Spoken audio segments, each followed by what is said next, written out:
এই ৫৭,০০০ কিলোমিটারে যদি রাষ্ট্রপ্রধান ক্ষমা করে যদি এত হত্যার, এত নেতা, এত গাড়ি আর বাড়ি হয়, তাইলে ১১৪টি রাষ্ট্রের নেতার বাড়ি কয়টা হওয়া উচিত? কি বলেন? মুসলমান ভাইরা একজনের ফ্যামিলির মানুষ ১৪টা গাড়ি আলাদা আলাদা চলে, জোরে পাঁচে কে সব সরকারি চালে চলে। মুসলমান ভাইরা এই টাকাগুলো সাধারণ দরিদ্র মানুষের টাকা, হালাল উপার্জনের টাকা, এইগুলা সরকারি তহবিলে জমা হয়, জোরে পাঁচে কে না সরকার কামাই হলে হয়। মুসলমান ভাইরা না না, এগুলা এই ১৯ কোটি মানুষের টাকা, মুসলমান ভাইরা হালাল উপার্জনের টাকা। এই টাকাগুলি ওই জায়গায় জমা হয়, আর ওই টাকা দিয়া মুসলমান ভাইরা আমাদের উপর নাক গলে মাস্তানি করে, জোরে পান ঠিক কিনা? আমার বন্ধুরে অন্তর্জাহানের খলিফা আমিরুল মুমিনিনের পরনে পোশাক নাই। বন্ধুরা আমার ভাইরা বাইতুল্লাহ থেকে মুসলমানদের একটা করে পোশাক সকলকে দেওয়া হয়েছে, এক টুকরা করে কাপড়। শীতের মৌসুমে মুসলমান ভাইরা বর্তমান এই উপদেশটা আছে, এরা কম্বল বিতরণ করছে। মুসলমান এতিম দরিদ্র মুসলমান লিল্লাহ গরিব মাদ্রাসায় বিভিন্ন জায়গায় কম্বল বিতরণ করছে। এরকম আমিরুল মুমিনিন কম্বল বিতরণ করছে। আমার মুসলমান ভাইরা ওনার জন্য একটা কম্বল বাগে পাইছে। মহল্লায় যত মানুষ আছে সব মানুষকে একটা করে দিছে। উনিও যেহেতু জনগণ, এজন্য উনিও একটা পাইছে। ওনার ছেলে মুসলমান ভাইরা আব্দুল্লাহ বিন ওমরও একটা বাগে পাইছে। আমার বন্ধুরে আমার ভাইরা, কিন্তু একটা যে কম্বল পাইছে, জামাটা পাইছে, কাপড়টা পাইছে, এই কাপড়টা যদি জোপা বানায় হয় না, দুইটার সঙ্গে জমা করলে একটা জামা হয়। আমিরুল মুমিনিনের শরীরের মধ্যে পোশাক নাই, যা আছে ছেঁড়া পুরান হয়ে গেছে। এই জন্য ছেলে টাকা বাবাকে দিয়ে দিছে, বাবা আপনার গায়ে জামা নাই, খুতবা দেন ছেঁড়া জামা গায়ে দিয়া। জাহানের কলিজার পরনে কাপড় পুরাতন ছেঁড়া তালি দেওয়া।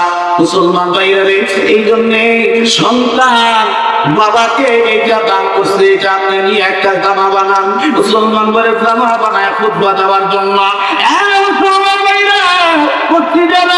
ভিতরে দাঁড়াইছে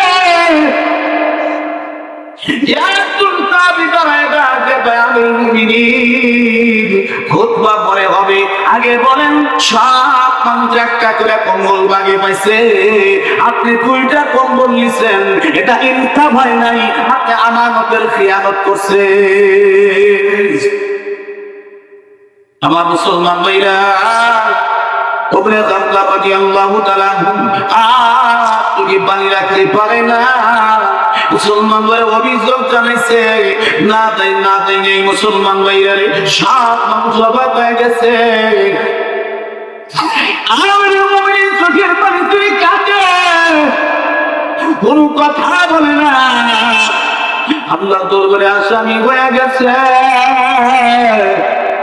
মুসলমান ভাইরা ইনসাফ প্রতিষ্ঠা করতে পারে নাই, কবুল 2টা নিচ্ছে। আমার বন্ধু কাঁদতে কাঁদতে বেহুশ হয়ে যাওয়ার উপক্রম। আব্দুল্লাহ বিন উমর দ্বারা ডাকতে কয়, নবীর সাহাবী অভিযোগ দাও, তাই না অভিযোগ দিও। আমি এই জায়গার বাসিন্দা হওয়ার কারণে আমি একটা কম্বল পাইছি, আমার বাবাও পাইছে। আমার বাবা পোশাক বড় খারাপ, আমি খুতবাটা পোশাক ছেঁড়া, আমার তাতি আমি আমার বাবাকে জামা বানাইয়া দিছি। এতে কি আমার বাবার অপরাধ হইছে নি? আমারটা আমি আমার বাবারে দিছি, তবে আমার মাল আমি আমার বাবারে দিতে পারি, তাই এটা নেওয়ার পরে কি আমার বাবার অপরাধ হয়েছে নি? মুসলমান ভাইরা সবাই বলে না অপরাধ নাই, তোমারটা আপনি তোমার বাবারে দাও। তুমি একটা পাইছো, তোমার বাবা একটা পাইছে। মুসলমান ভাইরা আমারটা আমি আমার বাবারে দিছি, অপরাধ হওয়ার কথা না। সবাই সাক্ষী দিলে অপরাধ হয় নাই, ওরা তুমি উত্তম কাজ করছো। আমার মুসলমান ভাইরা এবার এই মানুষগুলা মানুষগুলাকে আল্লাহ সুবহানাহু ওয়া তাআলা জমিনে নেতা বানাইছিল, এই মানুষগুলা আল্লাহ ওয়ালা ছিল, এই মানুষগুলা আল্লাহকে ভয় করছে। মুসলমানরা জমিনে যারা পরিমাণ আমানতের খেয়ানত করে নাই। আমার বন্ধুরা, আমার ভাইরা, আমি যদি জমিনের ভিতরে নেতা হই, মুসলমান ভাইরা আমার ভিতরে তাকওয়া পয়দা করতে হবে, আমার ভিতরে তাকওয়া আনতে হবে। আমি গুনাহ করতেছি, আমার আল্লাহ দেখতেছেন, মাওলাই কারীম সব দেখে।